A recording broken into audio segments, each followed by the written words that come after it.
All right, beautiful. So everyone, welcome. Thank you for joining. This is a bit of an experiment.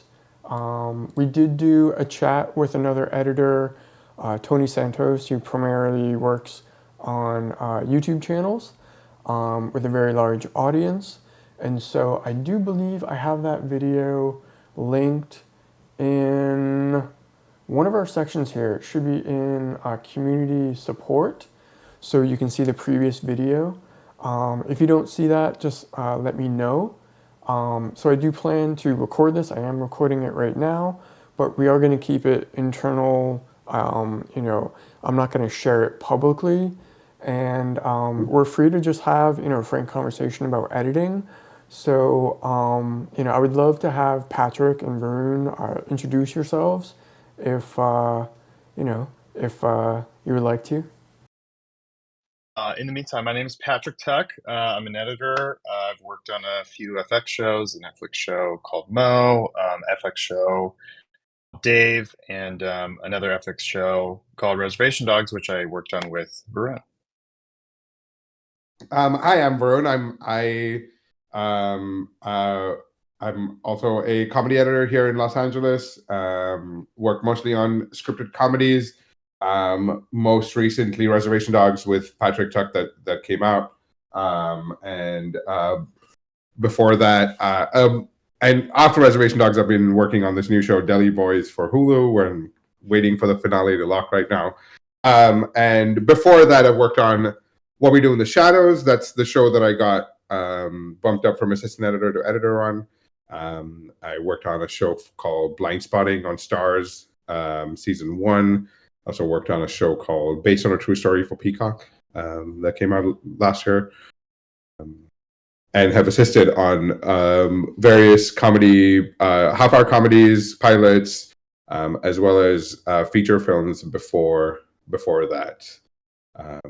In climbing the ladder up to being an editor. Yeah, so Varun, you've got quite a body of work, and Patrick, I'm sorry, I may have missed it because I was sort of managing behind the scenes stuff. Did you list the shows that you've worked on recently, other than Reservation Did, Dogs? yeah.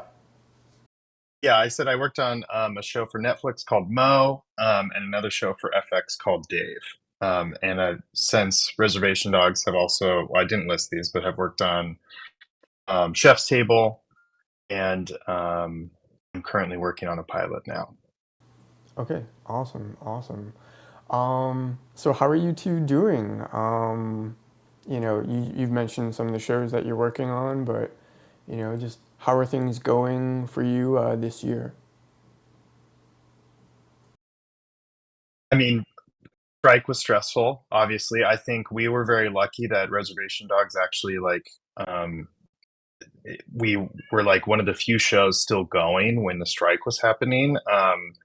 And then when it ended, there was sort of a lull, and then started picking back up again. And I think, I don't want to speak for Vroom, but I think we're both very lucky to be working now. I think the industry is still trying to pick its feet up, and yeah. So it's crazy, it's hectic, it's busy, but it's also like I'm happy to be busy. Yeah, I mean, similar. I think it was a lull, especially with last year of strikes. But that was an expected lull. Like we were all like, okay, things are slow. We probably won't have anything in winter. And like Tuck said, like we were really lucky. Like our scripts were all written. Like the writers' room was chasing the WGA deadline, and they got the scripts done. And before the SAG strike deadline came, we were done with production, but we were chasing ADR to be like, okay, what ADR can we get within this time? So we were, I guess, fortunate for our show to be positioned in kind of when it was scheduled last year. We were able to work longer than most others. I think almost, until early September. And then I also teach at AFI in the fall, so I was able to like roll into that. Not that teaching pays much money, but at least it keeps the creative juices flowing. So I did that in the fall semester. I did a short film, but yeah, I was able to get this job, Deli Boys, which I chased for a year. But it is kind of looking tepid out there after, like, now that I'm back on the market, to be like, okay, what's my next gig? The volume of stuff that used to be around, like, feels like this 10% of that, out there right now, at best, maybe, and so it is. I mean, it is nerve-wracking, but it feels like there's stuff going on, and the streamers kind of have to figure out what their strategy is for this next year, and seems like everybody's just waiting to see what the other person does, and nobody's doing anything, which kind of sucks for us, right? Yeah. Yeah, so I do see that we have a question, and um, Oh, Eric, thank you. I'm glad you like our show. yeah, I mean, Yeah, thanks. do you want to I'm trying to figure out how to pronounce this. Ayer, do you want to turn your camera and your audio on, and I can invite you on the stage so that you can ask sort of like live in person? Do you have your audio and camera set? Okay, cool. So I just clicked on a button. Oh my goodness. All right, sweet. Yeah, you're on the stage. So yeah, just go ahead and Really bad lighting. ask your question. That's a good mood lighting you got going on there. That looks I didn't awesome. expect to be on camera. I didn't either. Trust me. This face is not made for camera, man. That is not true, Varun. Don't you ever sell yourself short. Well, maybe this. I can do something with the voice, but the face,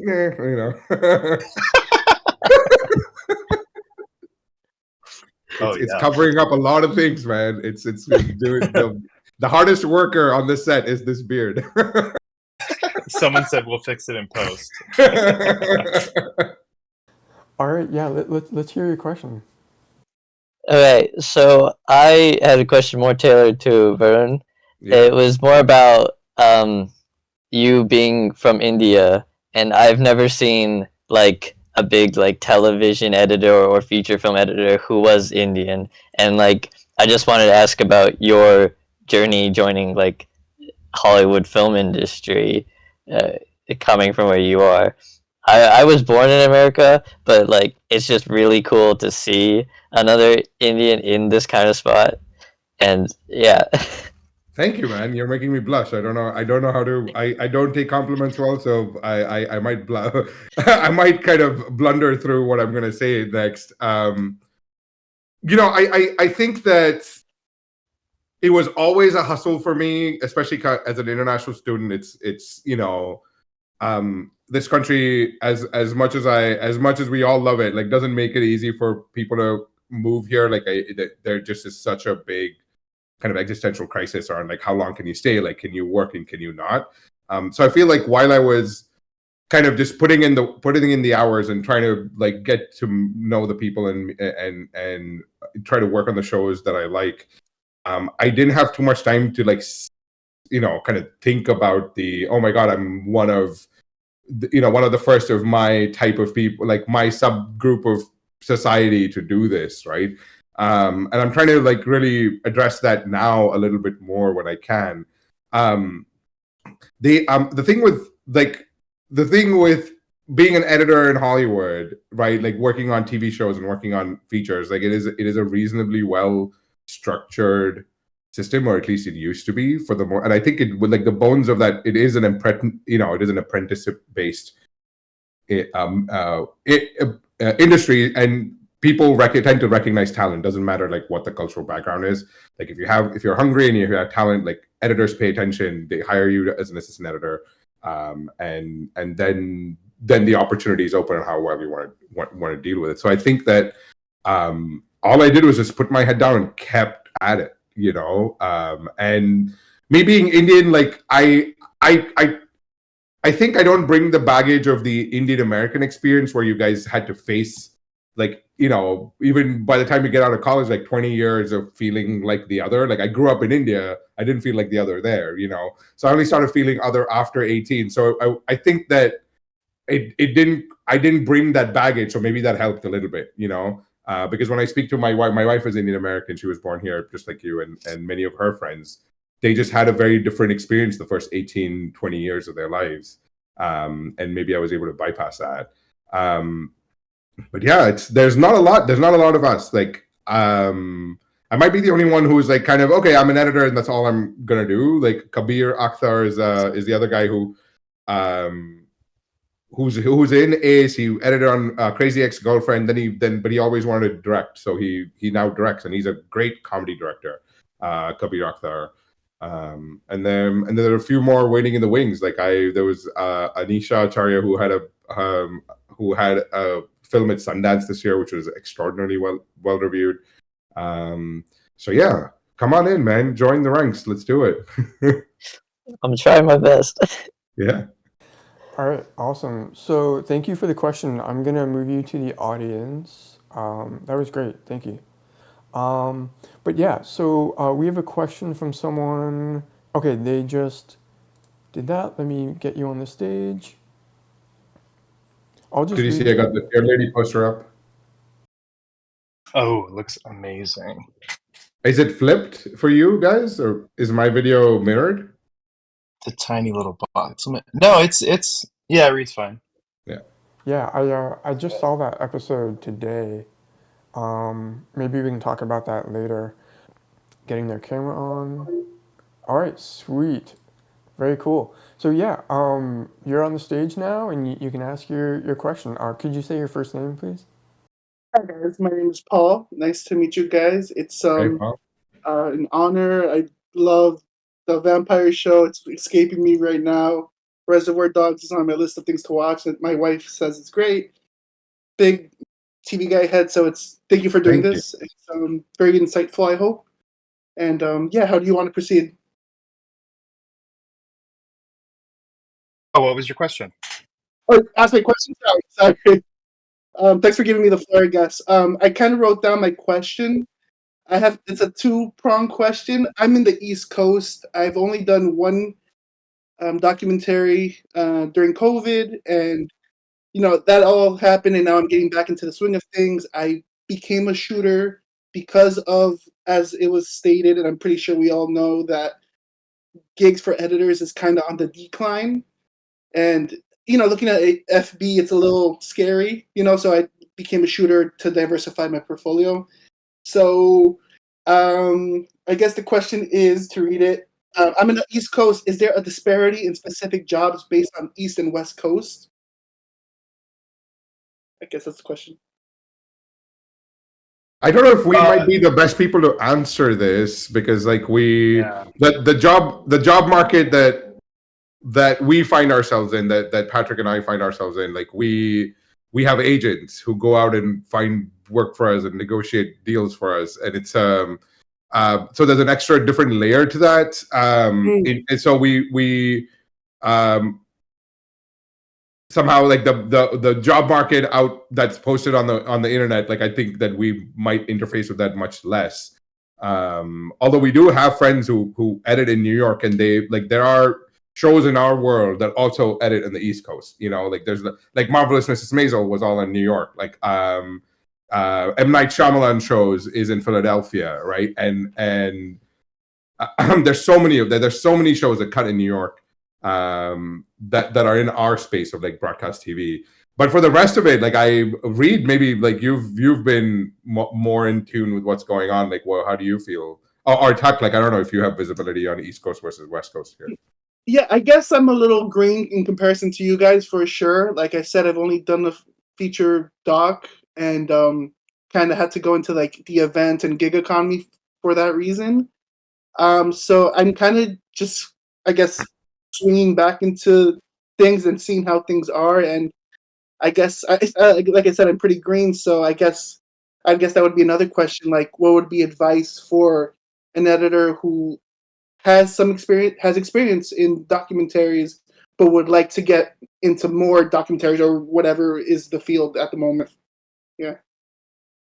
Are you? Oh, you're in the East Coast. Got it. Yeah. I see. But yeah, I would say, oh, go ahead, Reid. Sorry. There's like a mini delay here. Yeah, I would say, if you just gotta keep at it, which is like the worst advice to hear usually, because it's not like the most, Oh, good. helpful. But it kind of is what it is, you know, like I think the easiest way to get work is to meet more people, and the best way to meet more people is to work with more people, and it's just about like building your network out that way. Right now, you know, in terms of like, you know, um, the workforce, I think things are picking up. There are, you know, lots of people are creating content again, and editors are getting jobs, and you know, like I said earlier, I think it is still slow moving for a lot of different, you know, it depends on the medium and whatnot, but I think what I've been seeing is more and more shows are starting up, more and more, you know, commercials are getting made, and post houses are starting to fill up with editors again. Is exciting, but also again, I also saw your AI question. You know, there's just like there's a tension across the board. I think that everyone is sort of has this feeling of like, well, can we go back to normal? And it's, you know, no. But I think from COVID we all learned that too, right? It's like we're always going to have to roll with the punches, and creative jobs are threatened by AI just like any other job, you know. And yeah, is it going to kill us? I don't think so, but it might Yeah, I mean, I impede feel us like out of a job. I mean, even the, you know, the worst case scenario of an AI takeover, like it's not. I feel like it's not going to be a one-step process, right? Like that we could imagine it to be, because like right now they're saying, oh, Yeah. let's put all this money AI because it might cure cancer quicker than we can, right? Or solve climate before we can. But I feel like also like, oh, it could replace editors. It's like it's kind of falls in that camp of it's an eventual thing that they can strive towards, but in terms of it doing reliably without errors with minimal kind of user input, there's multiple stages to get there. So I think the first stage is really, I don't think I'm going to lose a job to AI, but I will lose a job to somebody, to another person who has comparable skills but adds on AI, how to use AI in their job, you know. And I think that's important. So I think it's important that we engage with it. I mean, I'm doing I'm doing a short documentary for a friend for like no money. It's really is a passion project right now. And I just decided that I'm going to get into Premiere and see all the AI stuff that they have, like the automatic transcribing, even all of that stuff, right? Which is even a year old. But I'm just trying to stay sharp to like, okay, how do I use all these new features that have been coming out?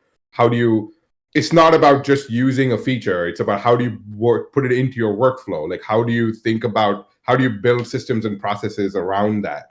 And how do you make collaboratively, how do you use that? How do you build as a team and understanding on how to interact with these tools? Like there's a multiple steps to learn. I think that the push a button to say edit this film, like, you know, like the Matrix, right? It's doesn't quite exist yet. And I think that holding that as the boogeyman is an easy, like it's an easy thing for clickbaity articles. But I think like right now we have to really interface with the AI tools as they become available, and based on our interest, to be like, how do we incorporate this into our workflow? I'd love to add to that and say that I've been trying to learn the tools myself, and generative AI, like the tools that say that, you know, you can generate video and audio and images, like it's being hyped up as like just press a button or type in a sentence and you can have your wildest imaginations created within seconds. It's way overhyped and it's way more difficult to actually use the tools and to get what you want. And so it really is going to become a tool that you have to learn. And exactly as Varun said, you're going to have to figure out workflows and processes and systems to make it work for you. And that takes time. That takes training. That takes experience. It's going to be a new set of skills that I think that we have to develop as assistant editors and editors. Of course, all of this tech changes so fast. So what I said right now, even though it may be true today, who knows what will happen in the future, but that's how I see things currently today. So yeah, so thank you for the question. Really appreciate you coming on stage. I'm gonna bring you Yeah, back thank you. into the audience. Move to Thank audience. you, guys. Okay, cool. So we have another person, Elise. So Elise, would you like to appear on stage? Okay, yep, I see the button, invite you. So once you're on stage, you can turn on your camera and audio. All right. Ooh, love the background. Hello. Okay. So great to meet you both. The question is but something I consistently find myself asking in the edit. How do you know when to cut? For cuts to feel natural and visible, and also for comedy in particular, as timing is so important for comedy. Yeah, great question. So who would like to go first, Varun or Patrick? It's a feeling, and that such a like I think to this day I ask myself the same question. Like then that's kind of it's like when you ask yourself that question, you have to ask yourself when do I want to cut? When does it feel right to me? Because your taste and your creative profile is going to be different than anyone else's, and that's what's going to signify what your style is, and that's always developing. It's always like evolving depending on what you're watching that week, or what you know any kind of art form is inspiring you. And as far as like comedy, I think maybe a more like concrete answer is, like I feel like my cuts are always super, super long. I actually like just turned in a rough cut that was so insanely long that everyone's like, I can't, that it's like over 20 minutes where it's supposed to be, and that's Sounds because I familiar. just, exactly. I just want time, and I'm not like so obsessed with like the comedy portion of it because I know that's going to come later because the actors brought their A game, or like the director knows what's funny and they're going to help me, and like part of working, I think, in film that's really fun, is connecting with other people and learning their, like I said, creative fingerprint, and sort of allowing yourself to be influenced by them and stuff like that. And so like my first cut's always really long, and then I just like trim it down until it feels funny. And it really is trial and error. There's never like a moment where I'm like, oh yep, boop boop, that's it. Now it's comedy. It's always like 3 frames, 4 frames. Okay, like trim tool, like constantly going back and forth until I like watch the scene and have a laugh. And if I don't have a laugh, I mark down where I didn't laugh and I was supposed to. I don't know. Yeah. What do you think, Varun? Yeah, I Oh, mean, sorry. Can I just I oh, found she's the back. microphone. Yay. Okay. I just want to say thank you for that cuz like I worked at a post house for about a year and everything was very fast-paced, get it out by the deadline, not a lot of time to think. Oh yeah. And so when I was let go from that job almost a year ago now, I'm still doing freelance stuff for them and now I'm working on a comedy drama existential film for them for Well, free. But in short, with that one, because there's like not as much pressure, I'm like doing that. I'm going back and forth, like, let me trim some frames here, let me try this here. And I asked this because I love hearing what other editors do so that I know that I'm not weird. Because at work I had this like, no, it just has to be fast, Yeah, So thank you for that. And I'd of love course. to hear what Varun has to say too. yeah. I mean, I especially with like dialogue comedy, right? Like, I'm learning to like say this out loud and accept this about myself more. I obsess with like conversational rhythm. I'm so obsessed with it, right? Like I pay attention to the cadence of people, like how people like structure their sentences. I am so sensitive to like that sounds like you rehearsed and recited it as opposed to said it naturally. Like, and I'm doing that constant. Like especially conversations. Like I fine cut from the get-go. Like I'm even in my first cut, I'm putting the next slide in, I'm like obsessively trimming 2 frames here, 3 frames there, 2 frames, whatever, and that's and I think um the point where this connects to what Tuck was saying. Sorry, I call him Tuck because we had 3 Patricks on Reservation Dogs, so we had to do last names. And to tie in with what Tuck was saying, like you will find it eventually. Like it's trusting the process that you bring your perspective, and then other perspectives get added into it that may add to your perspective or supersede your perspective or like combine and make it something else. And we have to, it is an industry of trust, and that's kind of somebody's trusting you because they choose they're like, okay, this instinct could be right for the film, and let's do this together, as opposed to I'm hiring you to do exactly what I want. I mean, ideally, like I wouldn't want to work in that situation. I know beggars can't be choosers, especially in hard times. But ideally, you're working with somebody who's hired you for like, hey, I think I like how this person thinks, or I like this person's vibe, and I feel like we can come up with stuff together. And there is a lot of trust in that process. Like I have seen like award-winning comedy editors hired for a pilot and like within a week just let go because they're like, you don't get this comedy, right? Like maybe they came from a more traditional kind of like friends hanging out sitcom, and this was a mockumentary that needed to use the camera as the gritty camera is a character, and how do you use that and how do you make comedy with that? It's not everybody gets everything, and that's okay. And I think that it actually gives us all room to be really good at something specific, or a little bit like own a little space of it ourselves and like admit that, okay, I can't do the other stuff, right? So yeah, I hope that added some dimension to what Tuck was saying. No, thank you so much. That helps a lot. I really do love hearing other people's processes because I haven't met a lot of other editors. And this is something that I remember my first dialogue project in film school that I cut. And I asked a grad student, how do you know when to cut? And he was like, well, this feels good and this doesn't. And let's just try this. And it was like, what do you feel? You know what I mean? I'm like, that doesn't, I want a concrete answer, but I really appreciate you confirming that it is about like creative instinct and like seeing, I love what you said, Varun, about conversational rhythm. I like writing on the side too, and people say that to write good dialogue, you have to listen to dialogue. Listen to people talk, be a weird stalker in coffee shops. But, like I get what you're saying, and I think that's great advice. So thank you.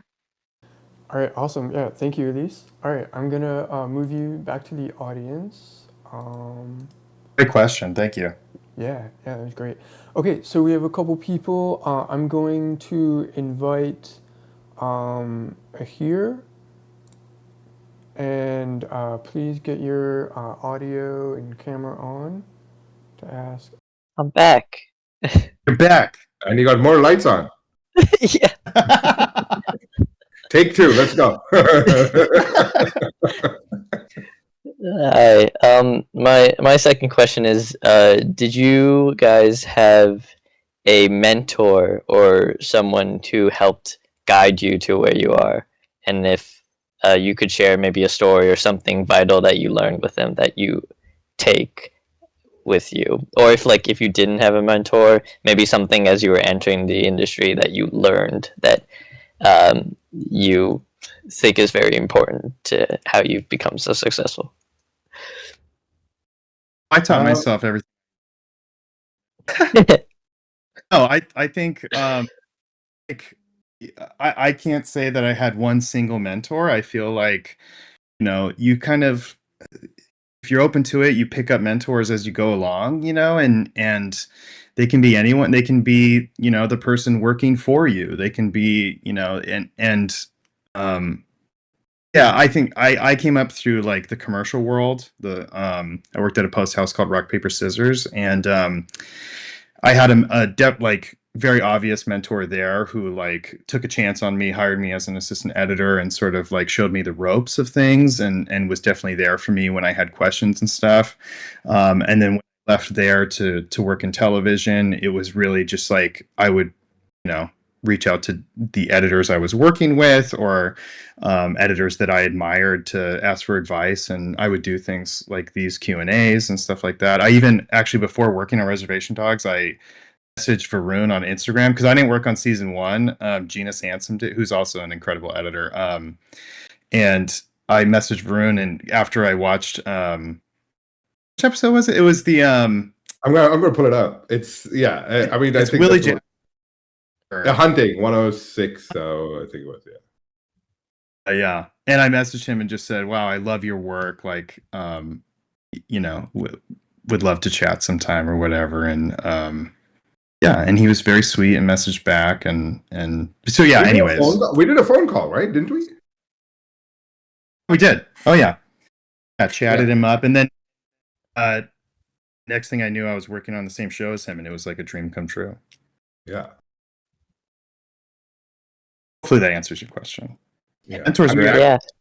I wouldn't consider myself a mentor to Tuck in any way. I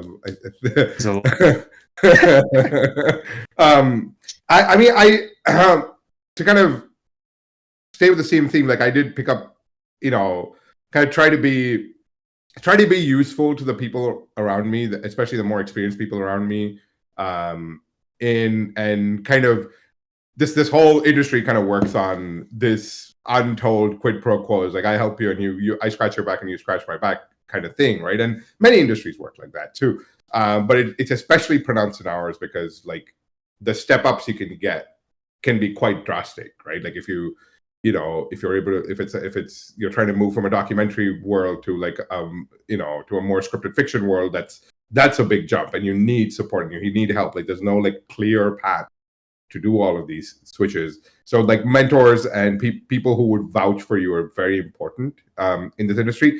And the good thing is other people know it as well, right? Like you're not, it's not an entirely uphill battle where like everybody's like, don't need any mentees, don't need any junior people around me, right? You're not fighting that battle. Like we all are in this. And when people approach me, like I try, if there's somebody who has more experience than me, like I've been doing meetings, like now that my work is a little less crazy, I've been taking meetings. I've been asking people out for lunch who are more experienced than me, who've been in ACE for longer, who've been doing like teaching and diversity, like mentorship and stuff, and be like, how can I be of service to you? How can I join your organizations? How can I spread the word about, how to navigate this industry as an immigrant? How do you navigate this industry as my flavor of minority? Like all of that stuff, right? So I'm reaching out upwards as well to people who have more experience. So it is a circular economy that way in this industry. So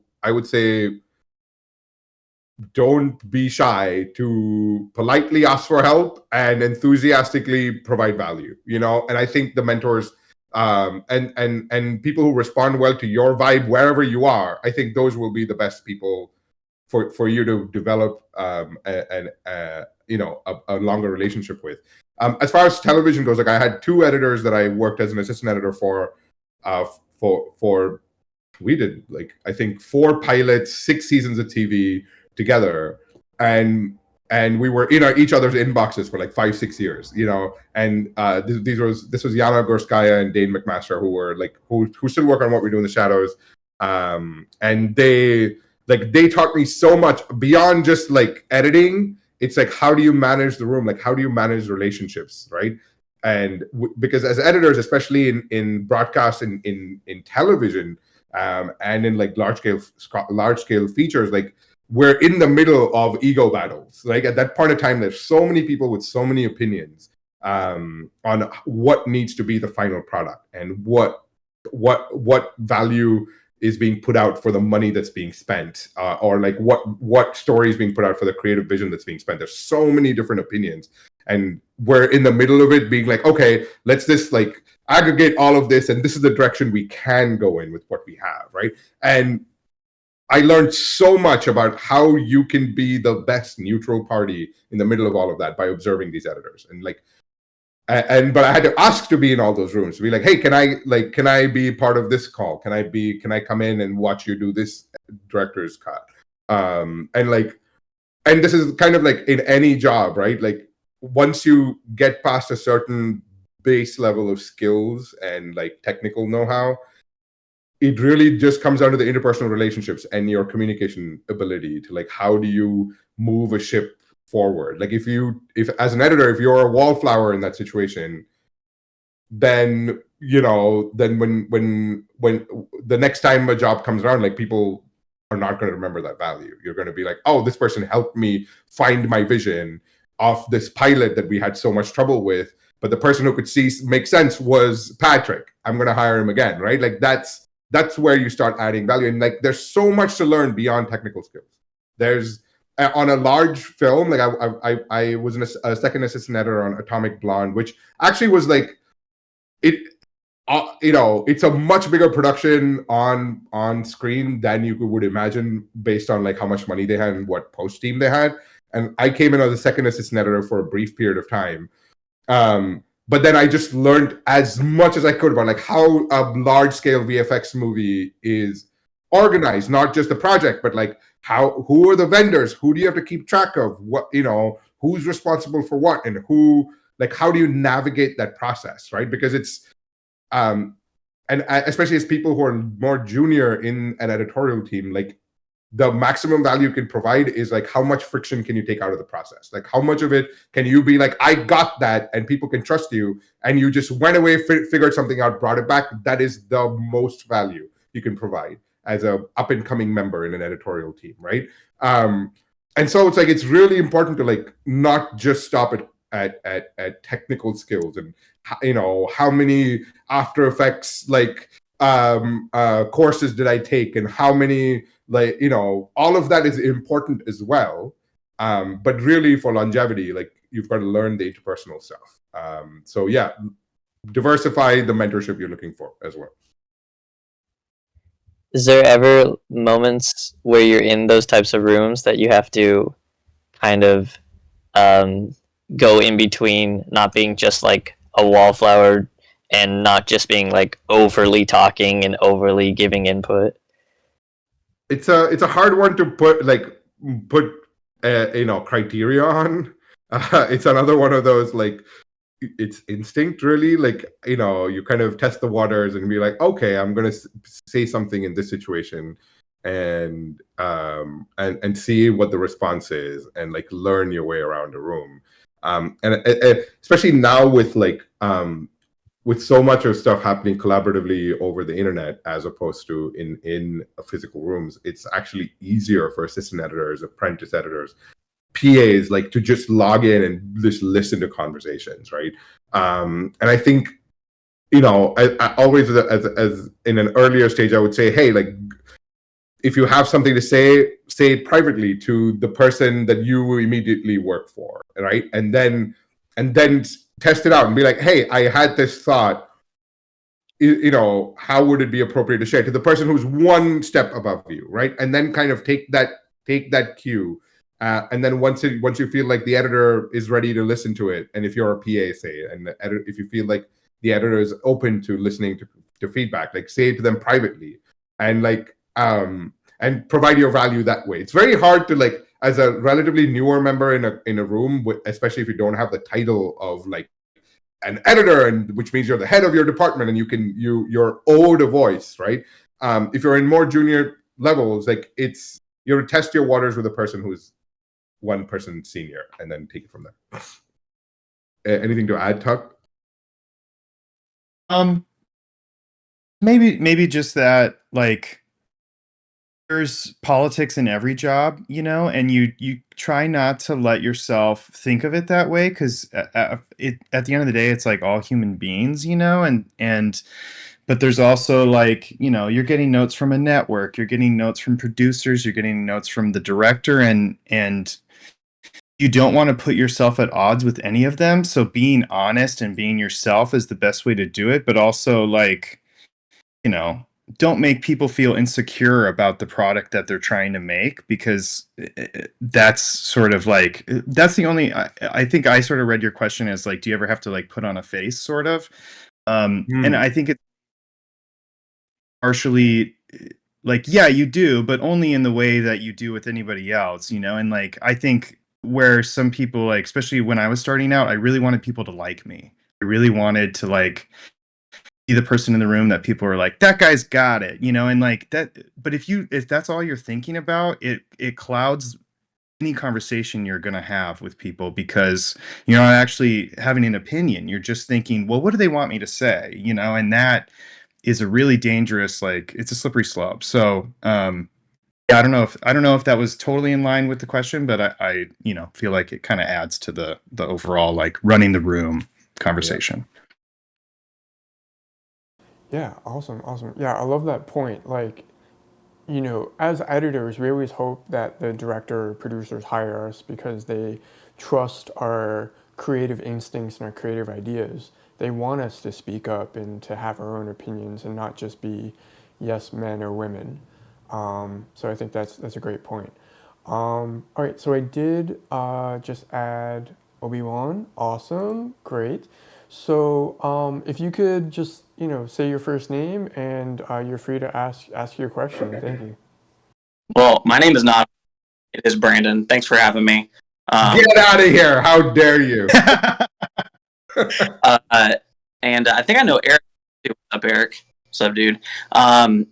So you guys have really answered a lot of questions that I've had, and given some really cool insight into cutting and being approachable. And I guess I'm coming from the unscripted world, doing a lot of different stuff with unscripted shows and different kinds of unscripted shows.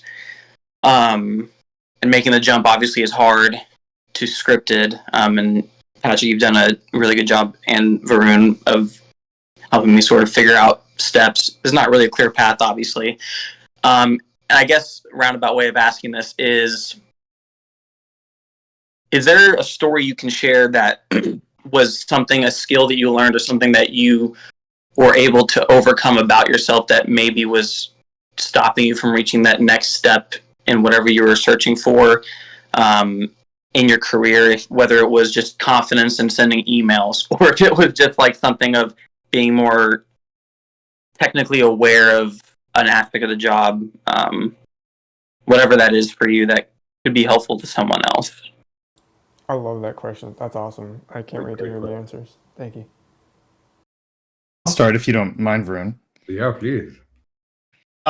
Yeah, I mean, I think going in line with my sort of what I was just talking about too, confidence was a huge thing for me, especially because like I came from the commercial world and I had like a crazy opportunity where I worked on this music video for this rapper named Little Dicky, and I like he nice, Brandon knows him, and he liked my first cut, and I had like bribed the like producers at the post house I worked at to like let me use the edit bay for the day so I could pretend that I was like a hotshot.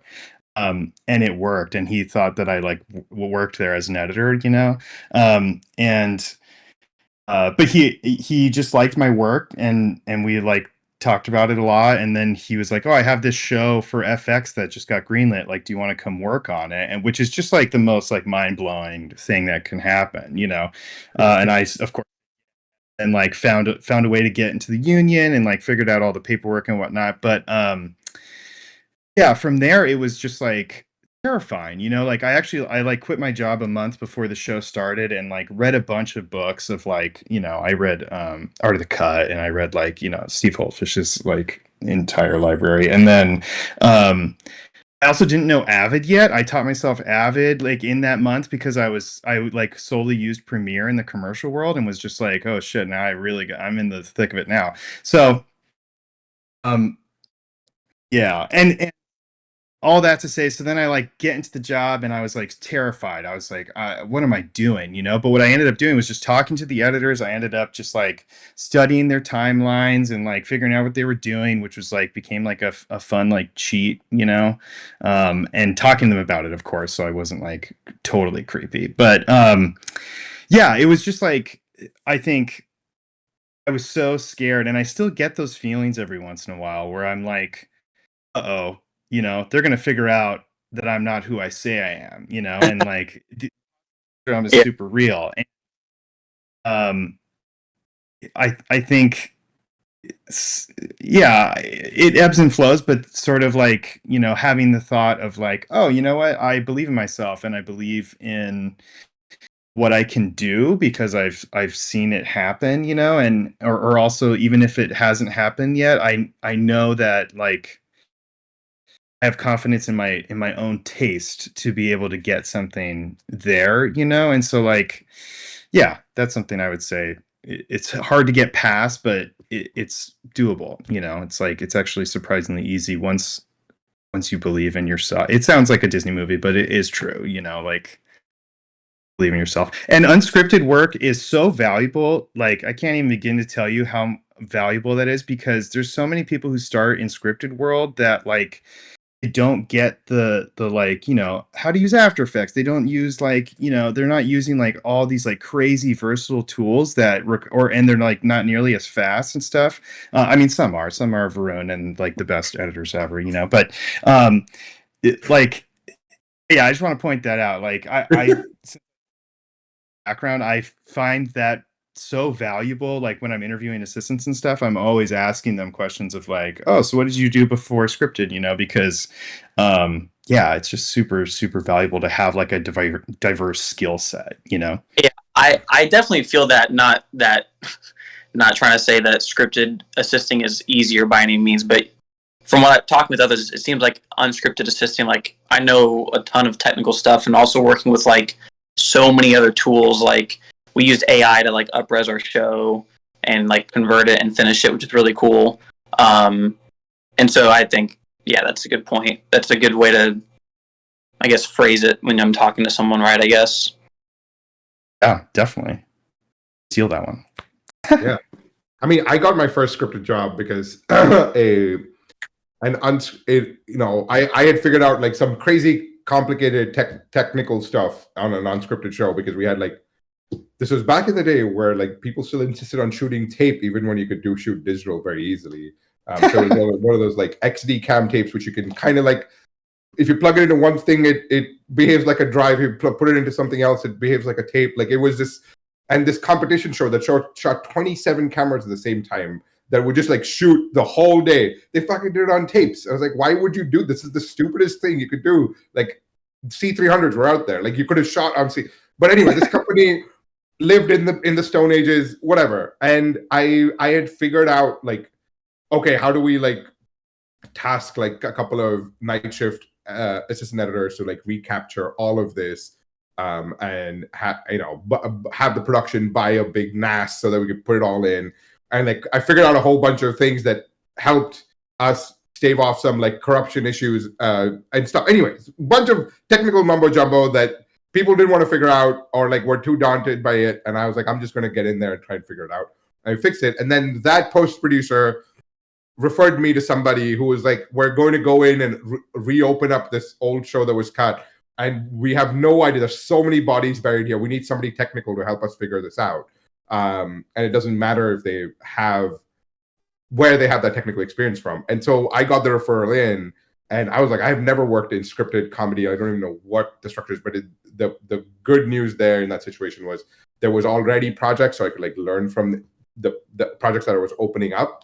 And yeah, it was a complete disaster. But like they just needed somebody to steer the disaster, you know, and somebody who would like hungry enough to like stay 14, 15 hours a day and not like be like, yeah, I'm building my career here. And yeah, it was like trial and error. And by the end of that show, I had an additional editing credit and not just an assistant editing credit, right?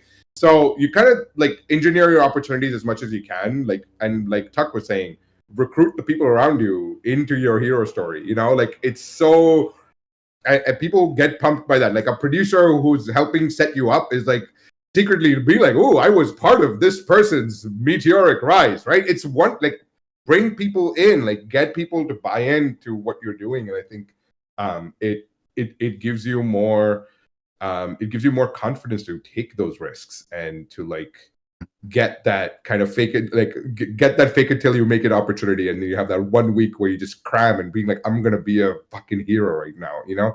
And that there's so many of those leaps that you can take in your career, and it's very important to kind of keep at it as much as you can. All right. Well said. Thank you, Brandon, for asking that question. So we're running low on time. Would it be okay if we try to answer these final two questions from Dan and Itai? Sure. Okay, Of course. so Dan says, what films or other work, editors' work, do you revisit for inspiration? Is there a genre you would like to work in that you haven't had an opportunity to? Let's kind of like two different questions. Let's just do what inspires you? I mean, I'm a big Miyazaki fan, so I'll go back and watch his movies all the time because they're just like, to me, the most like natural rhythms of any movie I've ever seen. I love Spike Jonze. Hank Corwin's like my favorite editor because he straight up like makes that movie his canvas and is just like using editing as a paintbrush. And yeah, The Big Short is like my idol movie to that movie. Um, yeah, and I think like inspiration comes from all over the place, right? Like, I just got back from vacation in Paris and went to the like impressionist exhibit, and that was like so profound for some reason, and made me feel like, oh, there's so much like bending you can do, and like have things still feel real and like beautiful. And anyways, not to get too mushy gushy, but the feeling.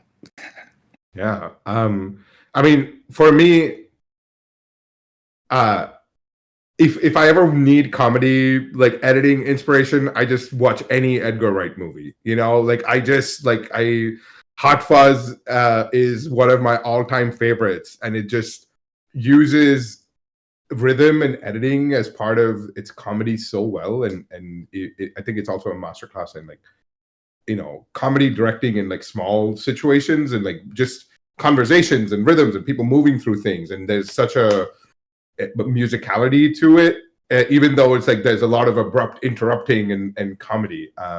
So yeah, that's one of my favorites. And in terms of genre that I would want to work to, like comedies with more sci-fi angles is something that is something that I want to work on, right? One of my favorite recent new shows, is Upload on Prime Video, and I just love the how those genres are mixed, right? And it kind of is that kind of dry dystopian comedy, and just a bunch of people hanging out or like having conversations, but there's a whole like sci-fi plot of like how society changes and how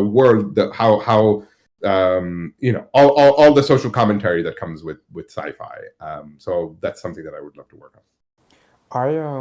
I need to check out Upload. I absolutely love the Orville for that purpose. Orville is great too, yeah. Yeah. Okay, let's see if we can get one more question in from Itai. Can either of you talk about the transition from being the assistant to the editor's chair within a show? How did you manage the politics in the room with people who might already know you as an assistant, or at least were aware you were just bumped up? How did you gain their trust? All right, great question. I guess that's my question. Since Tuck, you didn't have to be an assistant editor in scripted TV, but you could probably talk about the assistant to editor on the commercial side. For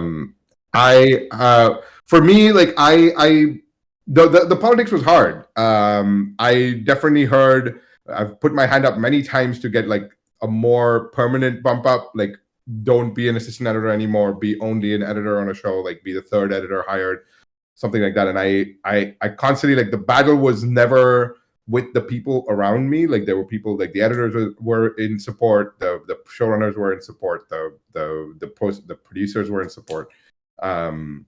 But it usually is at the networks level where they're like, oh, every comedy editor and their agents are knocking on our doors. Like, why would we give an assistant editor the opportunity, right? So you kind of have to like contend with those multiple levels of potential pushback and not take it personally, because it's really not about, it's not somebody, I had to like learn, like it's not somebody rejecting me personally. It is just that they're making the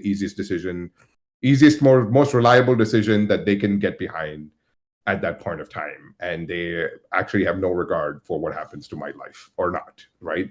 And so like I that was very disheartening, and that's And what it really took is for me to break out on my own and go get my own interview for editing jobs outside of the crew that I was working on, even though that crew had been so useful for career progress till a certain point of time. And yeah, that's what I would say. Like sometimes it does work out. Like I've seen people who are like, oh, assistant editor on the first 2 seasons, and from the 3rd season onwards, some editor couldn't come back, their schedules didn't work out, or they were like, okay, I'm done, I'm gonna take need a change and go to another show, and an assistant can just like jump into that seat and then cut for 3 years, and they're done, right? And then that transition is solid. But then on the other hand, like people wait around for a long time. Like you could get bumped up on the last couple of episodes on a show that just that gets canceled afterwards, and they're like, oh shit, like that didn't really do that much for my career. So in some ways, like we are playing a very advanced game of chance, like you try your best at every opportunity that you're able to create for yourself, and like try not to take the politics personally, because it never is intended personally. I mean, almost that makes it even sadder, almost like nobody actually cares. But it also like it's freeing, because it's not about you, it's not about me, right? Like it's not about me. Like it is, you can throw darts on the dart, keep throwing darts on the dartboard. It's not about you, is what I would say.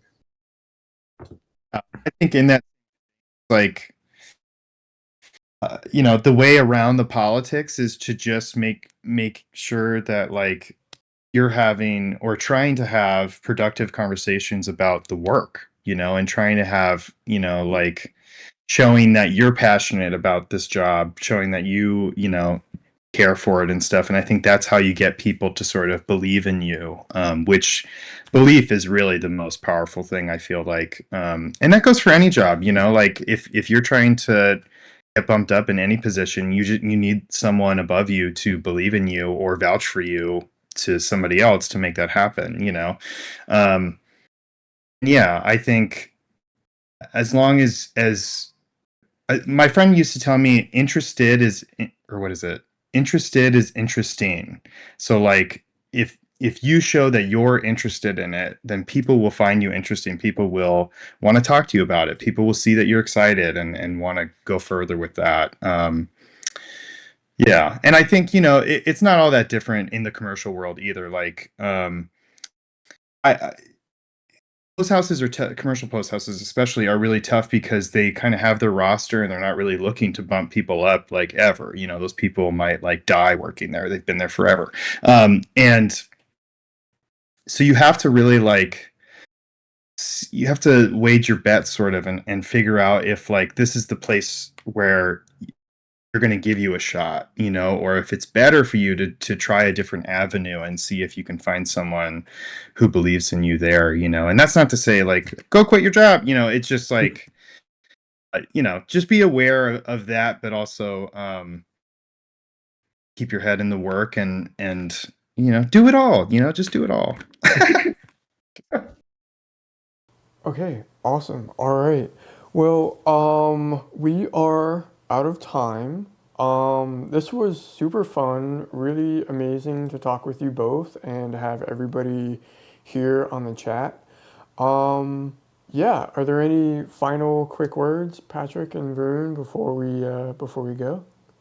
Just thanks for having us. Yeah, this was really fun. Everyone had questions that made it a great time. I know Varun and I love talking about this stuff. So thanks for having, and thanks for having. This was really, really fun. Appreciate it. Yeah, I mean, talking to other editors is like, I would say like that's been to use a corporate development term, like that's been a real unlock for me.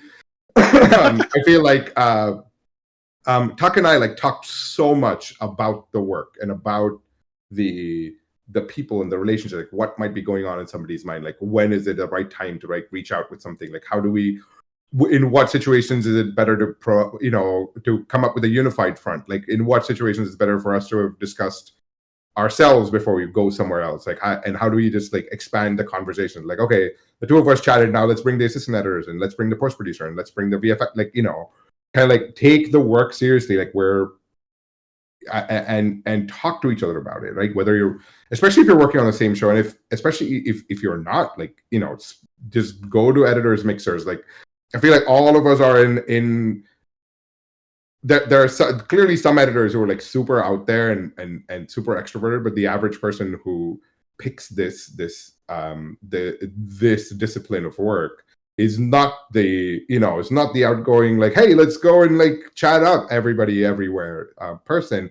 But there's so many of us who are like that. And actually, if you put a bunch of editors in a room and you start talking about your work, you just feel like the conversation kind of flows very easily. So if you're able to like get yourself through the initial kind of like, okay, I'm going to go and show up, I'm going to like change out of my sweatpants and go somewhere and show up, or like sign into something like this and like show up and try to make some connections, even if you're just like texting each other or like emailing each other once a month, like having somebody to like engage with on the things that are going on in your mind, both creatively and from a professional development, all of that. It's super useful. And I just find myself more engaged with the work if I'm more engaged with my colleagues, So yeah, it just show up is all I can say. Awesome. Love that. All right. Yeah. Thank you everyone for showing up, and have a great night. I'll work on the video, and I'll release it here in the community on Discord. So watch out for that. All right. Thanks everyone. Have a great night. Thank you guys. Thanks, everyone.